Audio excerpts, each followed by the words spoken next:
سلامات أوني لما عند مدار سوشيال ميديا زارة وخين زلا كل يوم سراويت أبى حدا مدرك وني أسترال أبيشنا بس مراسو مناونايت عنت بررات إرترا يمنعن أسرات كم زفت حتى قاليسو مون واتغلالي وتهدروا تتناب سبعا خبركن تمرقتي ثلاثان شمونتن زوري أزي أمن كالتنا اللونا سكام وداته مسانا سنة مكتسال سلام فتوات فلما لايك نداقبركم سبسكرايب جاقبركم كأ سبسكرايب نداقبركم هانا تحساو من رؤيتنا بتخمنت نداقرفكم حادش سوانا مدف سلازلو سكام وداته مسانا نقيدنا فلمانا فيديو أما مرقتا أما بل سلسان شمنتن زوريا هاقراوي قلقلوت زحلفو مدارلو سكان كاتاتل خبركن تمرقتي ثلاثان شمونتن زوريا ولدن ممهران عليتن يوحنا قدمين أبزا حصار ملغتي سجاري سلاتي مساتي قسقاسي درحي مورال مسانادوهم لعل مسقانا أغنع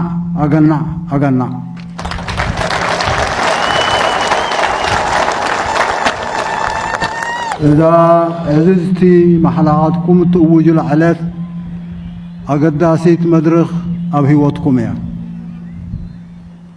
وصيت فتناتات بزي قدس أكاديمياوي وعزو بزحية لدرخيت قتل سلازلوو قدامنتاتكم أتكروكم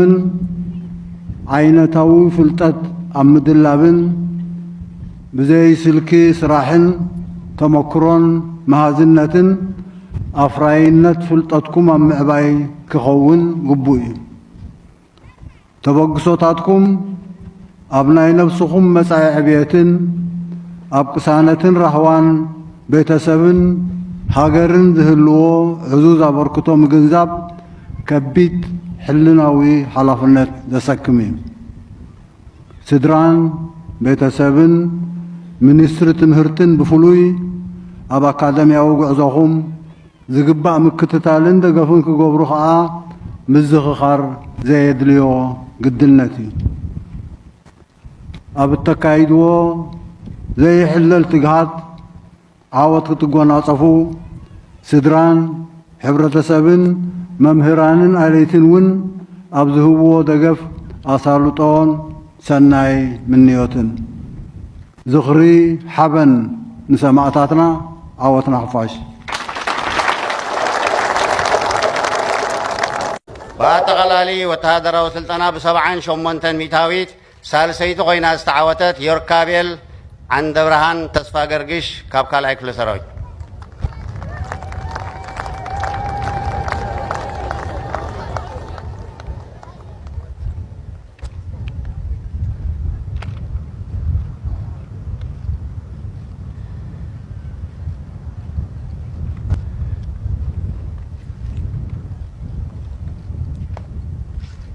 بسماني أنا بحمشته كالاي كوين استعوته إدريس محمد سعيد عثمان كاب قدامي كل سراوي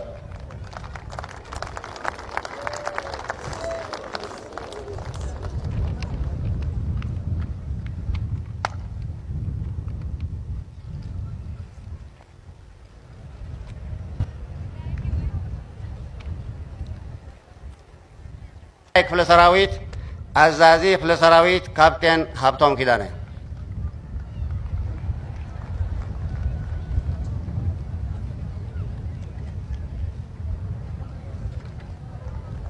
باكلاو بقعات عوت أهادو حمشايك في السراويت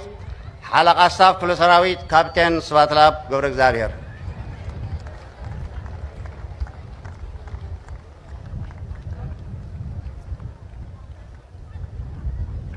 بسلتاوي طبابات عوت أهادو قدامايك في السراويت أزازق في السراويت كابتن زافير تغلي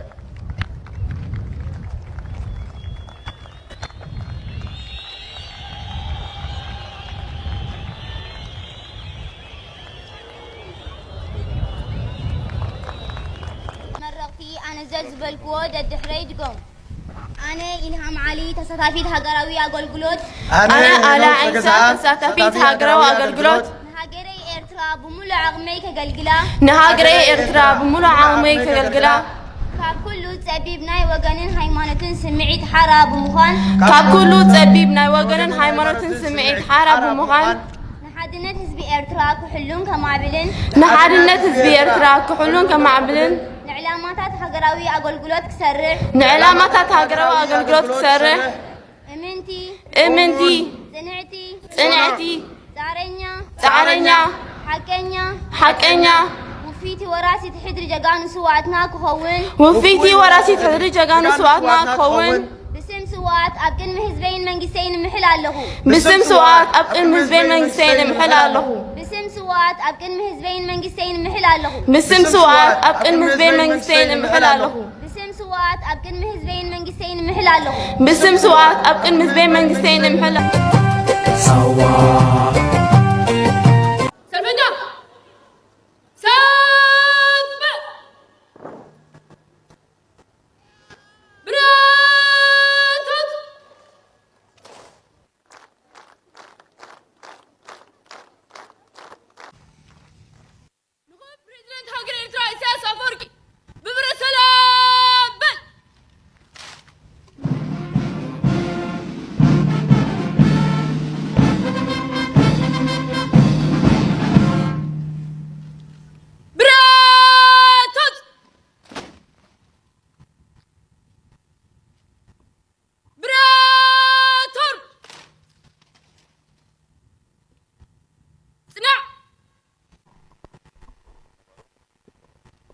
تفضلوا.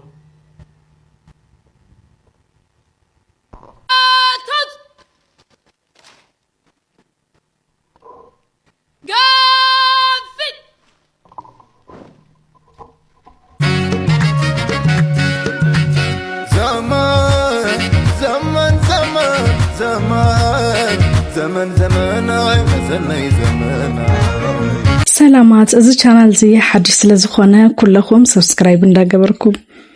ከምኡ ናብ ዝቕፅል ቪድዮ ክንከድ ከለና ሓደ ሓገዝ ዘለና ንሱውን ስነጥባዊ ሳሚ ናይ ሕማም ፀገም ከም ዘጋጠሞ ኣብ ሶሻል ሚድያ ክዘዋወር ውዒሉ ኣሎ ብዝተኻኣለኩም መጠን ንኽትሕግዝዎ ዝብል ሓደ ዝወፀ ቪድዮ ኣሎ እስከ ንከታተል أقدم زخبر سلامتي أقرب لكم كتير زعبان أي هو دمتاوي سامي برهانة سامي أبزق زيزي بزرقانة فون أي ما مقنعات كابتن فوتو خبر مايا موسيقى أقاريتو كمون سدرا بيتو زي عنقلولو خالق سرحوين أقاريتو تطاولو سلازولو كلنا إيدي إتكالنا نبت نبور نبرو نخملس نبت خبر بفوتو مايو نخملس حاجز نقورلو بزي قاطعني ملقتنا نتحلالف نتقورلنا كله حاجز ندامسقنا يغني لنا عديت بيت نعاخي وليدا آي قرتي آي قري أكايدا كل مقور زقر بيدا እቲ ቪድዮ ከም ዝተኸታተልናዮ ኮይኑ ስነጥባዊ ሳሚ ሓገዝ ኣብ ዘድልዮ ሰዓት እዩ ዘሎ ኩላህና ብዝተኻኣለና መጠን ክንሕግዞ እግዚኣብሔር ናብ ንቡር ጥዕንኡ ንኽምልሶ ይምነ ከምኡ ናብ ዝቕፅል ቪድዮ ክንከድ ከለና ጀነራላት ኤርትራን ትግራይን ኣብ ሓደ መድረኽ ዝተረኸብሉ ሓደ ዝገልጽ ቪድዮ ኣሎ እስከ ንከታተል ናይ ክልቲኦም ሰራዊት ኣብ ሓደ መድረኽ እንትስዕስዑ ዘርኢ ቪድዮ ወፂሎም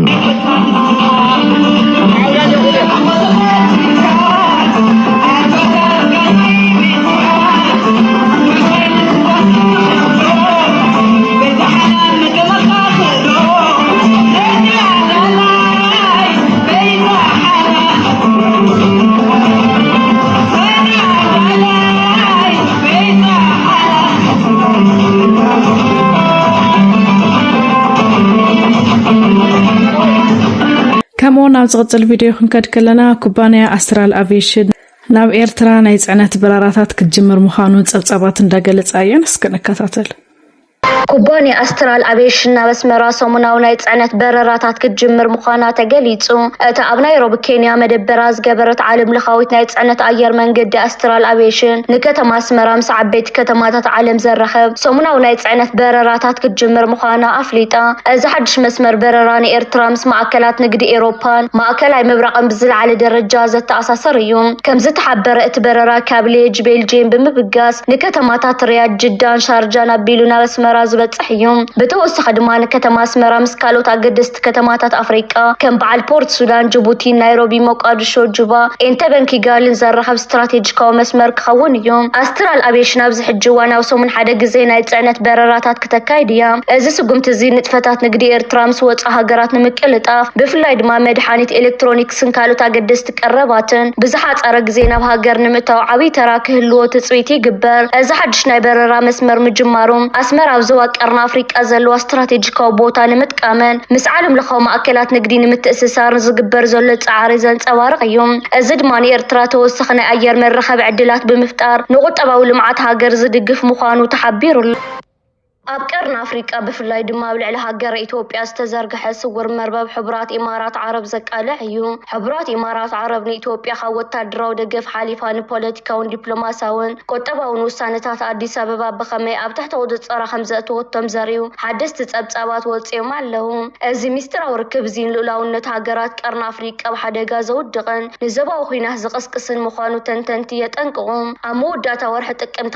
2025 ቀዳማ ሚኒስተር ኣብይ ኣሕመድ ፓልስ ኦፍ አፍሪካ ዝተባህለ ዲጂታላዊ መድረኽ ዜና ኣብ አዲስ ኣበባ መሪቑ ኣብቲ እዋንቲ ኣብይ ኣሕመድ ክዛረብን ከሎ እዚ መድረኽ እዚ ኣፍሪቃ ካብ ግዳማዊ ጽልዋ ነፃ ኮይና ናይ ባዕላ ዛንታ እትነግረሉ መሳርሒ ኢሉ ነይሩ ይኹን እምበር እቲ ሓቂ ካብ ዝተፈለየ ኮይኑ ተረኺበሎ እዚ ፓልስ ኦፍ አፍሪካ ዝተባህለ ትካል ብስውር ምስ ኣካዳማዊ ዲፕሎማሲ አንዋር ጋርግሽ ዝተባህለ ናይ ኢማራት ትካል ዝተኣሳሰረ እዩ አንዋር ጋርግሽ ድማ ዲፕሎማስያዊ ኣማኻሪ ፕሬዚደንት ኢማራት መሐመድ ቢን ዛይድ እዩ እቲ ዘገርም ድማ እቲ ኣብ አዲስ ኣበባ ዝተመስረተ ትካል ስም ናይቲ ምስኡ ዝሰርሕ ዘሎ ናይ ኢማራት ትካል ብወግዒ ክሓብኦ ምጽንሕ እዩ እዚ ድማ ኢማራት ንዲፕሎማስያዊ መስርሕ ኢትዮጵያ ብኸመይ ብስውር ተቐርጾ ከም ዘላ ዘርኢ ጭብጥ እዩ ሕቡራት ኢማራት ዓረብ ንኢትዮጵያ ንምቁፅጻር ዝተጠቐመቱሉ ቀንዲ ስልቲ ቁጠባዊ ደገፍ እዩ ርክብ ኣብይን መሐመድ ቢን ዛይድን ካብ 2018 ይጅመር ኣብቲ ግዜ ኢትዮጵያ ከቢድ ናይ ሸርፊ ወጻኢ ቅልውላው ኣብ ዝነበረትሉ እዋን ኣቡዳቢ 3 ቢልዮን ዶላር ኣብ ባንኪ ኢትዮጵያ ብምቕማጥ ንመንግስቲ ኣብይ ካብ ውድቀት ኣድሒናቶ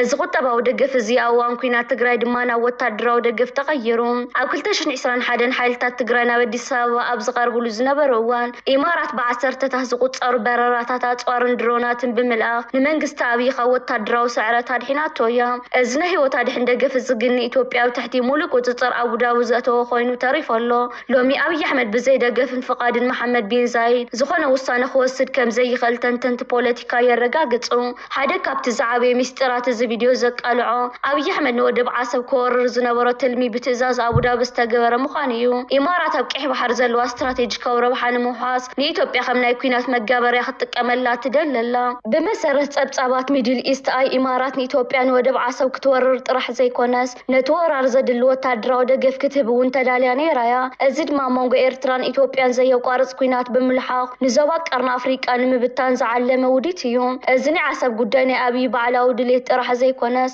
ናይቶም ኣቡዳቢ ዘለዎ ጎይተቱ ትእዛዝ ምዃኑ እቲ ጸብጻብ የገንዝብ እቲ ዝኸፍአ ክፋል ናይ ዝውዲት ድማ ኢትዮጵያ ንጎረቤት ሃገር ሱዳን ንምብታን ዝዓለመ ናይ ኢማራት ኣጽዋር መመላለሲት ምዃና እዩ ብመሰረት ናይ በረራታት ምክትታል መርትዖታት ዓበይቲ ነፈርቲ ጽዕነት ካብ ኣቡዳቢ ተበጊሰን ብቐጥታ ማዓስከር ሓይሊ ኣየር ኢትዮጵያ ሃራር ሜዳ ይዓልባ ኣለዋ እዚ ኣጽዋር እዚ ድማ ካብ ኢትዮጵያ ተበጊሱ ናብ ሱዳን ብምስጋር ነቶም ኣብ ሱዳን ኩናት ዘካይዱ ዘለዉ ሓይልታት ደገፍ ቅልጡፍ RSF ወይ ሓይልታት ሕሚቲ ይወሃብ ኣሎ ኢትዮጵያ ኣብዚ ግዜ ዝለኣላውነታ ረኪባ ንናይ ኢማራት ስውር ስርሒታት ኩናት ከም መዕርፎ ነፈርትን መኽዘን ኣጽዋርን ኮይና ተገልግል ኣላ እዚ ድማ ዝምድና ኢትዮጵያን ሱዳንን ኣብ ዝኸፍአ ደረጃ ዘውደቐን ንኢትዮጵያ ብዘባዊ ቅልውላው ዘእተወን ተግባር እዩ ኢማራት ንኢትዮጵያ ንምቁፅጻር ሶፍት ፓወር እውን ትጥቀም ኣላ እቲ ኣብ አዲስ ኣበባ ዝተፈረመ ስምምዕ ንመጻኢ ወለዶ ዲፕሎማስያኛታት ኢትዮጵያ ኢማራት ክስልጥኑን ናይ ኢማራት ፖሊስ ኣብ ውሽጢ ሚኒስትር ጉዳያት ወጻኢ ኢትዮጵያ ከስርጹን ዝዓለመ እዩ እዚ ድማ ኢትዮጵያ ናይ ባዕላ ዝኾነ ናጻ ናይ ወጻኢ ፖሊስ ከይህልዋ ብቐጥታ ብተወሳኺ አቡዳቢ ዝወርድ ትእዛዛት ጥራይ ክትፍጽም ዝገብር ናይ ዲፕሎማሲያዊ ባርነት ስምምዕ እዩ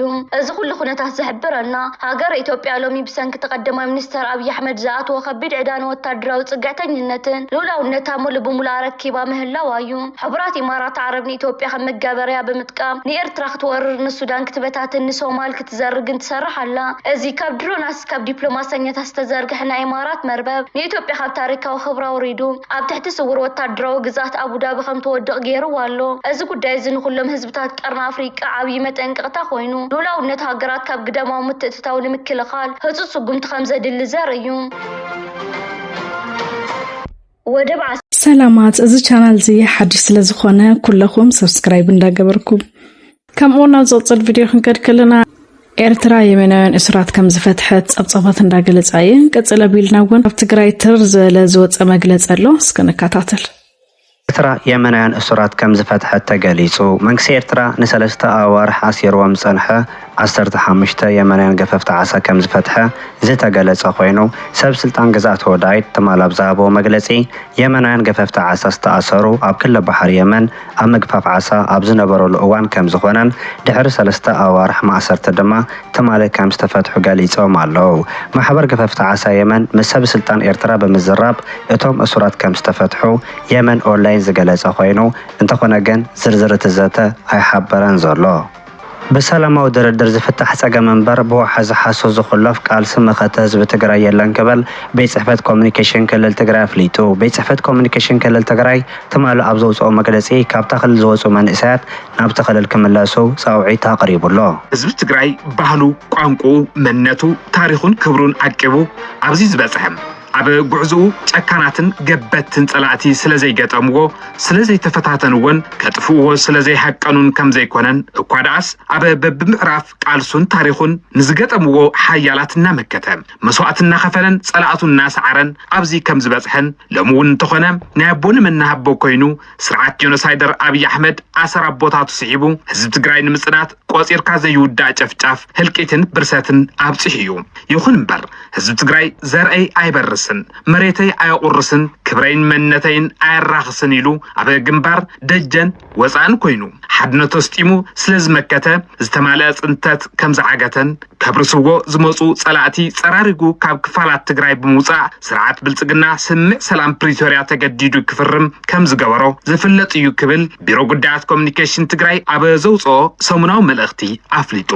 በዚ መሰረት ድማ ትግራይ ስምዕ ሰላም ፕሪቶሪያ ንኽትግበር ነዊሕ ርሕቀት እንተኸደትውን ስርዓት ብልጽግና ብዝፈጠሮም አንቀፍትን መፍረስትን ተግባራት ክሰምር ከም ዘይከኣለን ስምዕ ሰላም ፕሪቶሪያ ዘፈራሮም ኣካላት እውን ተኾኑ ብዝተገበረሎም ትጽቢት ልክዕ ሓላፍነቶም ክፍጽሙ ኣይከኣሉን ስለዝኾነ እውን ድሕሪ ብዙሕ ትዕግስትን ምሕፀንታን እቲ ስምዕ ከም ዝፈረሰ ብምርዳእ ብህዝቢ ዝተመረጸ መንግስቲ ትግራይ ናብ ቦትኡ ተመሊሱ ክመርሕ ተወሲኑ ናብ ምዕራይ ተኣትዩ እዩ ዝበለ ሰሙናዊ መልእኽቲ ቢሮ ጉዳያት ኮሙኒኬሽን ትግራይ መሰረት እዚ ድማ ብሔራዊ ክልላዊ መንግስቲ ትግራይ ከም ብሓድሽ ሓቋፋይን ኣሳታፋይን ብዝኾነ መልክዑ ተመዓራርዩ ቤት ምኽሪ ፈጻሚት ስራሕ ኣጣይሹ ናብ ስራሕ ከም ዝኣተወን ብሔራዊ ክልላዊ መንግስቲ ትግራይ ውሽጣዊ ዓቕምን ዓርሰ ምርኮሳን ብምጥንኻር ግዛዕታዊ ሓድነት ትግራይ ብምርጋጽ መኸተ ብምሉእነት ብምዕጓት ኣብ ትሕቲ ወረርቲ ዝሳቐ ዘሎ ህዝቢ ሓራ ክወፅእ ዝተሰደደን ዝተመዛበለን ህዝቢ ናብ መረበቱ ክምለስ ምግባር ቁልፊ ኣጀንድኡ ገይሩ ኣብ ምስራሕ ከም ዝርከብ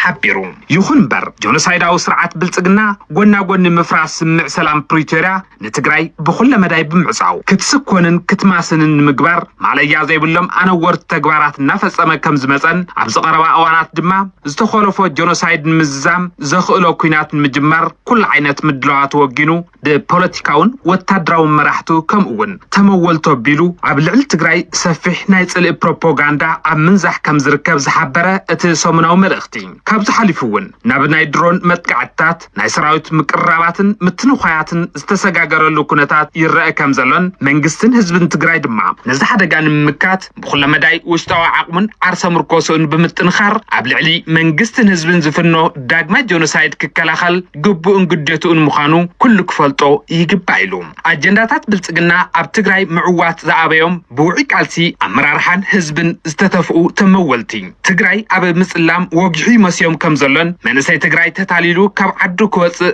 ለይትን ቀትርን ይሰርሑ ከም ዘለውን ብምፍላጥ ይኹን ብዘይምፍላጥ ገለ ወገናት እውን ገበናት ጆኖሳይድ ጆኖሳይደር ስርዓት ብልጽግናን ሓሻኹርን ዝሽፍን መኸተ ህዝብ ትግራይ ዝዕንቅፍ ተግባራት ይፍጽሙ ከም ዘለውን ይኹን እምበር ተታሊሎም ዝወፁ መናእሰይ ካብ ሰይፍን ሓውን ካብቲ ንተጋሩ ከም ዘርኢ ዝጸልእ ስርዓት ከም ዘየምልጡ ክፈልጡ ይግባእ ዝበለ ሰሙናዊ መልእኽቲ ቢሮ ጉዳያት ኮሙኒኬሽን ትግራይ ክብረትን ጅግነትን ምስ ህዝብኻ እዩ እሞ ደጋጊሞም ክሓስቡን ዓዶም ክምለሱን ከም ዝግባእን መንእሰይ ትግራይ ብልጽግና ካብ ዘካይዶ ዘሎ ግፋ ክብርን ሞራልን ተጋሩ ዝግህስን ንጸገም ጥዕና ዘቃልዕ ተግባራት ዓርሱ ከድሕን ብቐንዱ ግና ፍትሓዊ ቃልሲ መኸተ ህዝብ ትግራይ ንኽዕወት ዘኽእልዎ ሕልፍን ትርፍን ምኽንያታት ስለ ዘለውዎ ናይ ግድን ክዕወት እዩ እንተኾነ ግና አንጻር ቃልሲ መኸተ ህዝብ ትግራይ ምስ ጆኖሳይደር ስርዓት ብልጽግና ተሰሊፎም ነውሩ ዝፍጽሙ ዘለዉ ኣካላት ናይ ግዜ ጉዳይ እንተዘይኮይኑ ካብ ናይ ታሪክ ሞራልን ሕግን ተሓታትነት ፍጹም ዘየምልጡ ምዃኖም ክፈልጡ ይግባእ ኢሉ ሕዚ እውን እንተኾነ